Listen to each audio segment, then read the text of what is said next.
नमस्कार, स्वागत है आप सभी का हमारे खास कार्यक्रम सौभाग्य की तीज में। मैं हूं आपके साथ ज्योति सिंह और आप सभी बहनों को हरतालिका पर्व की बहुत बहुत शुभकामनाएं।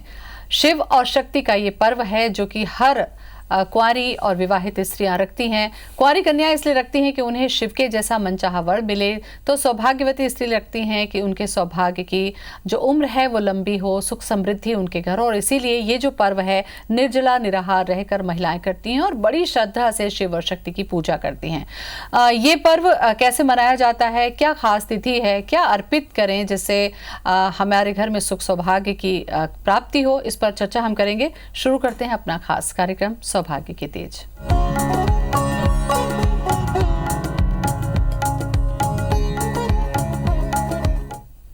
तो हरतालिका जिसे छत्तीसगढ़ में तीजा भी कहा जाता है, तो किस तरीके से ये तीजा मनाया जाता है, क्या कुछ पूजा अर्चना की जाती है और क्या मुहूर्त है, बताने के लिए पंडित प्रियशरण त्रिपाठी जी हमारे साथ में आ गए। त्रिपाठी जी बहुत बहुत स्वागत है आपका। धन्यवाद। पंडित जी, हर साल की तरह फिर से जो तीजा का ये पर्व है वो आ रहा है और ऐसे समय में ये देखा जाता है कि छत्तीसगढ़ की खास मैं बात करूं कि जितनी भी लड़कियां हैं, चाहे किसी भी उम्र की हों, विवाहित हों, वो अपने मायके जरूर जाती हैं। और कोरोना काल में अभी बहुत स्थिति अच्छी है, इस बार ये समझा जाए कि लड़कियां मायके जा पाएंगी। तो सबसे पहले तो शुरुआत यहीं से करते हैं कि आखिर इस पर्व को, तीज के इस पर्व को जो शुभ मुहूर्त है वो क्या है और क्यों मायके में ही इसे मनाया का परंपरा रहा है। देखिए, कहते हैं कि एक बार पार्वती मैना और हिमाचल के यहाँ जन्म ली। सती का ये जन्म था और पार्वती ने घोर तप किया। भगवान विष्णु नारद को भेज करके अपने विवाह का प्रस्ताव हिमाचल के यहाँ देते हैं और हिमाचल जब नारद का प्रस्ताव सुनते हैं विष्णु जी का, तो वो बड़े खुश हो जाते हैं और वो राजी हो जाते हैं। ये खबर जब पार्वती को मालूम होती है तो वो बहुत उदास हो जाती है, क्योंकि वो शिव को पति के रूप में वर्ण करना चाहती हैं, वर्ण कर चुकी हैं और ऐसी स्थिति में वो निराश हो जाती हैं। सखियाँ तब उन्हें आशा दिलाती हैं कि हम घनघोर जंगल में चले जाते हैं, वहाँ राजा हमें ढूंढ नहीं पाएंगे। और फिर वो जंगल चली जाती हैं सखियों के साथ और वहाँ जाकर वो व्रत करती हैं। व्रत करके खूब भगवान को प्रसन्न करने की कोशिश करती हैं और तभी भाद्रपद महीने का शुक्ल पक्ष की जो तृतीया तिथि है वो आती है और उसमें हस्त नक्षत्र में बड़ी श्रद्धा के साथ पार्वती बालू के शिवलिंग बना करके और भगवान शिव की पूजा करती। भगवान प्रसन्न होते हैं, शिव शिवा को यथेष्ट आशीर्वाद देते हैं, मतलब तथास्तु, यानी तुम्हारी मनोकामना पूर्ण हो। और वहीं हिमाचल जो है वो बेटी को ढूंढते हुए, पार्वती को ढूंढते आ जाते हैं और फिर सखियों के सहित उन्हें राजमहल ले जाते हैं और फिर शिव का विवाह पार्वती से कर दिया जाता है। मतलब ये हुआ कि ये विवाह पार्वती ने मायके में किया था और अविवाहित अवस्था में किया था। भगवान शिव की आराधना की थी, इसलिए ज़्यादातर स्त्रियां जो हैं तीजा का ब्याह हमेशा, तीजा का जो व्रत है वो अपने मायके में करती हैं। ये किंवदंती है, यानी पुरातन पौराणिक कथा का श्रेय इसको जाता है। जी बिल्कुल। और पंडित जी, जैसा कि आपने भी बताया कि शुक्ल पक्ष की तृतीया को ये कहा जाता है, तो ज्यादातर तीज त्योहारों में जब हम कार्यक्रम करते हैं तो हमें शुभ मुहूर्त पर आपसे जानकारी लेनी होती है, नक्षत्र क्या है, मुहूर्त क्या है। तो तीज का ये जो पर्व है इसके बारे में भी आप बताइए कि मुहूर्त में नहीं, आप सुबह से लेकर रात तक, दूसरे पहर तक पूजा करती हैं महिलाएं। देखिए, मुझे ऐसा लगता है कि शिव एक ऐसे देवता हैं जिनको आप आठों याम में पूजा कर सकते हैं, हर दिशाओं से पूजा कर सकते हैं। तो इस लिहाज से बहुत सारे लोग प्रातःकाल पूजन कर लेते हैं और कुछ लोग रात्रि काल में भगवान शिव का पूजन उत्सव के साथ करते हैं। सुंदर फुलेरा बना करके बहुत सारी स्त्रियां इकट्ठी होकर के और भगवान शिव का विधिवत पूजन करके षोडशोपचार से गौरी गणेश नवग्रह कलश षोडश मातृका और फिर रात्रि जागरण करती हैं, कीर्तन संकीर्तन करती हैं, सवेरे फिर भगवान का पूजन करके और फिर व्रत का पारण करते हैं। तो ये दोनों ही तरह की परंपराएं आपको मिलेंगी। मुझे ऐसा लगता है कि चूंकि इस पूजा के केंद्र में भगवान शिव है, जिसका अर्थ ही होता है सहज, शयेत तिष्ठेत यो जनानां मध्ये शिवः इति। श ईव, जिसका अर्थ होता है जो सहज हो उसका नाम शिव। और शिव और शिवा की जो पूजा है वो बड़ी सहजता से की जाती है। तो ऐसी स्थिति में कुछ लोग दिन में भी भगवान को पूज लेते हैं, दिन भर व्रत कर लेते हैं, कुछ लोग रात्रि में भगवान को पूजते हैं। मगर दोनों ही अवस्था में नाम संकीर्तन और निर्जला निराहार व्रत करने का ऐसा संकल्प महिलाएं लेती हैं। ये उनके संकल्प निष्ठा और उनके परिवार की निष्ठा का प्रतीक है। बिल्कुल। पंडित जी, विधि तो आपने बताई, सामग्री भी हम चर्चा जरूर करते हैं, क्योंकि क्या चीज़ हम अर्पित करें शिव को और माँ पार्वती को। और ख़ासतौर पर एक ये भी मैं आपसे पूछना चाहूँगी कि जो शिवलिंग का निर्माण खासतौर पर देखा जाता है कि तीजा के समय पे किया जाता है, चाहे वो मिट्टी से हो या बालू से हैं, वो बनाए जाते हैं, और फिर जो अर्पित सामग्री की जाती है उसके बारे में भी आप जानकारी दें। देखिए, सबसे पहले हम विग्रह के निर्माण की चर्चा करें। भगवान शिव के विग्रह के निर्माण के अलग अलग तरीके हो सकते हैं। एक तो भगवान शिव का विग्रह परिवार के साथ में आपके पास में हो और आप इष्ट देवता के रूप में भगवान शिव का आराधन करते हो, तो ऐसी स्थिति में आपको चाहिए कि आप अपने इष्ट की पूजा करें और अलग से कोई विग्रह न बना सकें तो आप अपने भगवान की जो नियमित पूजा करते हैं वो कर लें। दूसरी विधि होती है कि वाल्मीक की मिट्टी से, मतलब सांप की बांबी की मिट्टी से, जिसको आप लोग दीमक की जो बांबी होती है उसकी मिट्टी से, और भगवान शिव और शिवा की और विग्रहों की पूजा की मूर्ति का विग्रह निर्माण होता है। और तीसरा है बालू का, जिसमें शास्त्र में अभी लिखा कि पार्वती ने बालू के भगवान शिव बनाकर, क्योंकि उस समय वो घने जंगल में नदी के किनारे थी, उस समय बालू ही उपलब्ध रहा होगा, ऐसा मेरी धारणा है। तो भगवान का निर्माण अब जहाँ बालू भी ना हो, मिट्टी भी ना हो और आपके पास विग्रह ना हो, तो आप बढ़िया बेसन के आटे के भगवान शिव बना करके भी आप पूजा कर सकते हैं।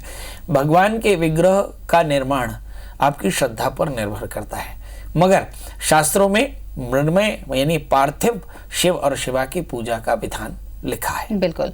और पूजन सामग्री पंडित जी, क्योंकि सुहाग का ये पर्व है, इस दिन महिलाएं जो होती हैं अपने मायके जाती हैं, 16 श्रृंगार करती हैं, अपनी सखी सहेलियों के साथ में पूजा करती हैं। तो ये 16 श्रृंगार का क्या महत्व है और माता पार्वती को कौन कौन सी चीजें इस दिन हमें अर्पित करनी चाहिए? मुझे ऐसा लगता है ये सौभाग्य का पर्व है, इसलिए सौभाग्य के पर्व में सौभाग्य की वस्तुएं दी जाती हैं। तो सौभाग्य की वस्तुओं में आप सभी तरह के 16 श्रृंगार, आपने कहा तो 16 श्रृंगार का जो सामान है वो भगवती पार्वती को अर्पित किया जाता है। और स्त्रियां सौभाग्य की कामना से सौभाग्य धारण करती हैं, है ना। येन कामेन भो देवी पूजिता स्महेश्वरी देहि सौभाग्यम आरोग्यम देहि में परमम सुखम। ये धारणा के साथ कि हे पार्वती, जैसे तुमको सौभाग्य प्राप्त हुआ, अखंड सौभाग्य प्राप्त हुआ, ऐसा ही सौभाग्य हमें देवें, ऐसी धारणा के साथ हम पार्वती सती का पूजन करते हैं और इसी धारणा के साथ सौभाग्य धारण करते हैं।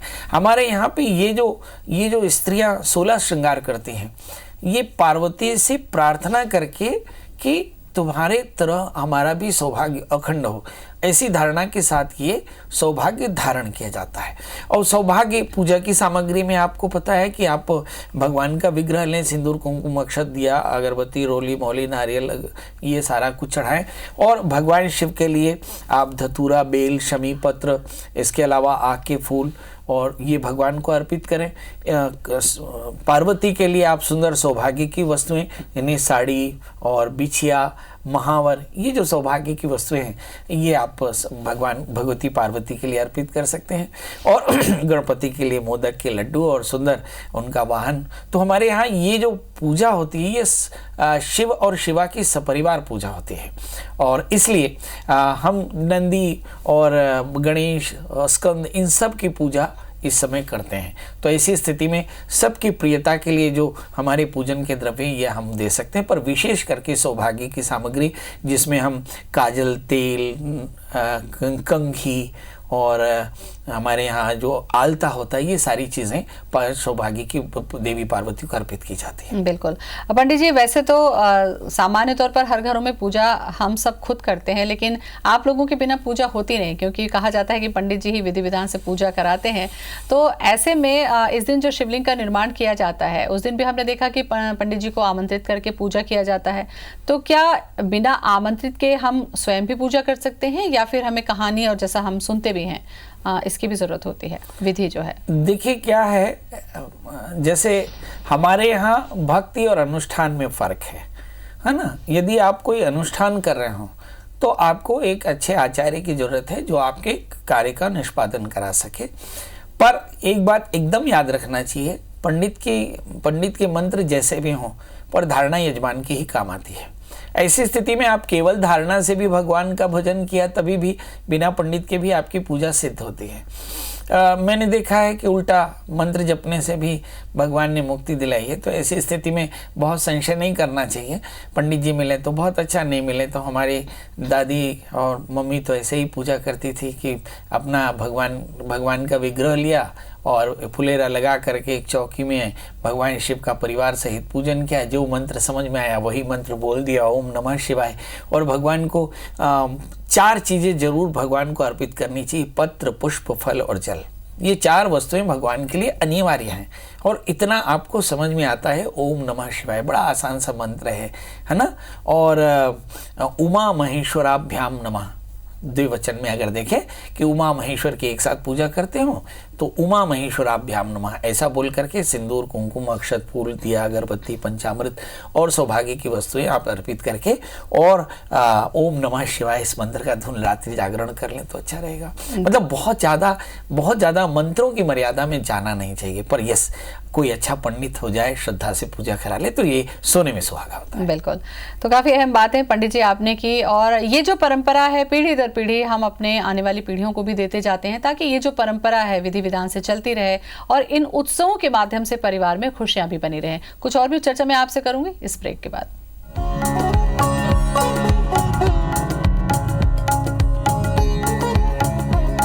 ब्रेक के बाद स्वागत है आप सभी का हमारे खास कार्यक्रम सौभाग्य की तीज में। पंडित जी, ब्रेक पर जाने से पहले मैंने बताया आपको कि पीढ़ी दर पीढ़ी हम ये परंपराएं अपने आने वाले बच्चों को संस्कार के तौर पर दे जाते हैं, और कहीं ना कहीं ये उत्सव जो है वो परिवार को एकजुट करने के लिए भी काफ़ी महत्वपूर्ण है, क्योंकि शिव और शक्ति को एक आदर्श पति पत्नी के तौर पर भी माना जाता है। तो आपको लगता है हमारी ये जो धारणाएं हैं वास्तव में बहुत सही है कि इन परंपराओं पर्वों से हम आने वाली पीढ़ी को संस्कारित करते हैं? मुझे ऐसा लगता है कि हमारे भारतीय सनातन में संस्कार ही यही है। हमारे यहाँ ईश्वर को आराध्य मानकर सहज पूर्वक भोगों की अपेक्षा करना और भगवत कृपा से भोगों को प्राप्त करना और भगवत कृपा से ही भोगों को भोगना, ये हमारी मूल धारणा है। तो हम ईश्वर के बड़े कृतज्ञ होते हैं जब भगवान हमें कुछ भी दे देते हैं। तो ऐसी स्थिति में हमारे यहाँ व्रत किए जाते हैं कि सौभाग्य की कामना से पार्वती ने शिव के प्रियता के लिए, शिव की सायुज्यता के लिए तीज का व्रत किया। तो हम तीज का व्रत करते हैं कि हमें अखंड सौभाग्य प्राप्त हो, और ये पीढ़ियों को हम आगे संस्कार के रूप में भी दे जाते हैं कि हमारी माँ ने ये पूजा की थी, आगे बच्ची बहू भी कर रही है और उनकी भी बहू ऐसा करती रहेगी। तो ये संस्कार के रूप में उत्सव और संस्कार ये दोनों एक साथ हस्तांतरित होते हैं। पंडित जी, धारणा ये भी है, कुछ मान्यताओं पर भी हम चर्चा करें, और विधि विधान पूजा से दोष की जो निवृत्ति होती है। एक ये कि इस तरीके के व्रत करने से मान्यता है कि बहुत अच्छा वर मिलता है। दूसरा, दाम्पत्य जीवन में खुशी रहती है। क्या कुछ ऐसे उपाय हो सकते हैं क्या तीज पर्व के दौरान जो अविवाहित कन्याएं करें तो उन्हें अच्छा वर मिले, विवाहित स्त्रियां करें तो उनका दाम्पत्य सुखी रहे? ऐसे कोई उपाय कर सकते हैं इस दिन? मुझे तो लगता है ये व्रत ही उपाय है। ये व्रत किया ही जाता है उपाय के रूप में। अब देखिए कि पार्वती शिव का पूजन करती हैं, शिव की आराधना करती हैं, तब करती हैं। ये उपाय है कि शिवा को शिव की प्राप्ति करनी है। सो कन्याएं अगर शिव की तरह वर पाना चाहती हों तो शिव का ध्यान करते हुए इस व्रत को करें तो अच्छा पति मिल जाएगा। फिर स्त्रियां सौभाग्य की कामना से, अखंड सौभाग्य की कामना से इस व्रत को करती हैं तो परिवार के बच्चों के सहित पति का ग्रह दोष दूर होता है, तो इस व्रत के कारण ये दूर हो जाता है। तीसरा, इस व्रत में दान किए जाते हैं, तो दान से भी आपके सौभाग्य में वृद्धि होती है। तो इस तरह से ये जो व्रत है ये संस्कारों के सहित समाधान है। ये बड़ी बात समझनी चाहिए। चाहे आप दीपावली पूजन करें, चाहे आप तीजा करें, चाहे आप शिवरात्रि करें, हमारे यहाँ जितने भी सनातन के त्योहार हैं उस सभी तरह से एक समाधान है जो सभी प्रकार की मनोकामनाओं को पूर्ण करने वाले हैं। पंडित जी, इस दौरान हरतालिका में हमें ध्यान रखने की क्या क्या चीज़ें होती हैं? क्योंकि जब हम कहानी सुनते हैं तो ऐसा लगता है हमें बहुत सारी चीज़ें ध्यान में रखने की है। किन किन बातों को हमें ध्यान में रखना चाहिए व्रत के दौरान और पूजन के दौरान? मुझे ऐसा लगता है कि व्रत के दौरान या भगवान के भक्ति के दौरान सिर्फ भजन का ध्यान रखना चाहिए। बहुत सावधानी से भी भगवान प्रसन्न होते हैं ऐसा दिखाई नहीं पड़ता। 18 पुराण, 6 शास्त्र और 4 वेदों के प्रमाण से मैं बड़े गंभीरता से कह सकता हूँ कि भगवान ने योगियों से भी श्रेष्ठ कृपा भक्तजनों पर की। इसलिए मुझे से लगता है कि भक्ति इस व्रत का मुख्य आधार होता है। इसलिए भक्ति जरूर करें। अब भक्ति की एक मर्यादा है कि अब राग द्वेष न रखें, लोभ मोह न रखें, पवित्र रहें, अनुष्ठानिक रहें, व्रत का संयम करें, ब्रह्मचर्य का पालन करें, आहार का संयम रखें, वैचारिक संयम रखें। ये अगर रखें तो आप देखेंगे कि आपका व्रत सिद्ध होगा। फिर हमारे यहाँ बोलते हैं वितरणम दानम प्रोक्तम, यानी वाणी का भी संयम रखें और कुछ दान करें और लोगों का जी न दुखाएं, है ना। इसमें सास बहू भी होती है, आपस में याद रखें। आपका पड़ोसी भी होता है और आपका पति भी होता है और परिवार भी होता है। मतलब अक्रोध की अवस्था में कोई भी व्रत करना चाहिए। तो जाहिर है कि सौभाग्य की कामना से ये सावधानियां तो जरूर रखनी चाहिए। दूसरी बात, हमारे यहाँ जो अपने पारिवारिक जो नियम हैं उन नियमों का पालन करते रहना चाहिए, क्योंकि जिन नियमों से आपके देवता पूजे जाते हैं उन नियमों का पालन करने से आपको आंतरिक संतुष्टि मिलती है। और ऐसा होना चाहिए, क्योंकि हर परिवार के देवता अपने ढंग से पूजे जाते हैं, है ना। कहीं पे कढ़ाई चढ़ती है, कहीं पे बेसन की बिना नमक की खखरिया पपरिया चढ़ाई जाती है। सब अलग अलग अपनी परंपरा है, अपनी परंपराओं का पालन करना चाहिए। बस इन बातों का ध्यान रखें। बिल्कुल। और पंडित जी, इस पूरी पूजा विधि में अगर आप देखिए तो कुछ चीज़ें ऐसी भी हैं जो आपके रिश्तों को कहीं ना कहीं मजबूत भी करती हैं। इस तरीके के जो पर्व होते हैं, आपको लगता है कि कोरोना काल में खास करके अगर हम बात करें, हो सकता है बहुत सी महिलाएं कोरोना से ठीक हो चुकी हों लेकिन कमज़ोर हों, कोई वृद्ध है, कोई बीमार है, तो उनके मन में बड़ा ये संशय रहता है कि अरे हम तो ये व्रत वैसे नहीं कर पा रहे हैं जैसे निर्जला हमें रखना चाहिए। तो फिर मन में एक थोड़ा सा गिल्ट की फीलिंग होती है। आपको लगता है कि ऐसा संशय हमें रखना चाहिए या हम आहार लेकर कर सकते हैं? मुझे लगता है कि पार्वती ने ये व्रत जंगल में किया और मुझे ऐसा लगता है कि वो पैलेस में नहीं थी, महल में नहीं थी, है ना। तो इसलिए उनके जीवन में कंदमूल फल के अलावा कोई आधार नहीं था। फिर शिव को पाने का लक्ष्य था और बड़ा सामर्थ्य भी था। पर अगर कोई बीमार हो, कोई कृश हो, कमजोर हो, ऐसी स्थिति में आप अपने पथ्य का ध्यान करते हुए और व्रत करें, अपने चिकित्सक का ध्यान करते हुए व्रत करें। व्रत में भगवत कृपा आपकी अनकंडीशनल है, निःशर्त है। आप अगर कहीं व्रत सहज भाव से करते हैं, अपने कमियों के साथ भी करते हैं, तो भी ईश्वर को वो व्रत यथावत स्वीकार्य होगा। क्योंकि बिल्कुल पंडित जी, आपने सही कहा और इसीलिए हम बार बार आपके माध्यम से ये कहलवाते हैं कि किसी महिला के मन में ये संशय ना रहे। भगवान केवल भाव के ही भूखे हैं, जरूरी नहीं है कि आप कड़ी तपस्या करें। पंडित जी, बहुत अच्छी जानकारी आपने दी, बहुत बहुत धन्यवाद आपका। तो हरतालिका का ये पर्व है, अपने सामर्थ्य के हिसाब से, अपनी शक्ति के हिसाब से पूरे भाव से रहिए। भगवान शिव की कृपा आप सब पर जरूर बनी रहेगी। फिलहाल इतना ही। मुझे और पंडित जी को दें इजाजत। नमस्कार।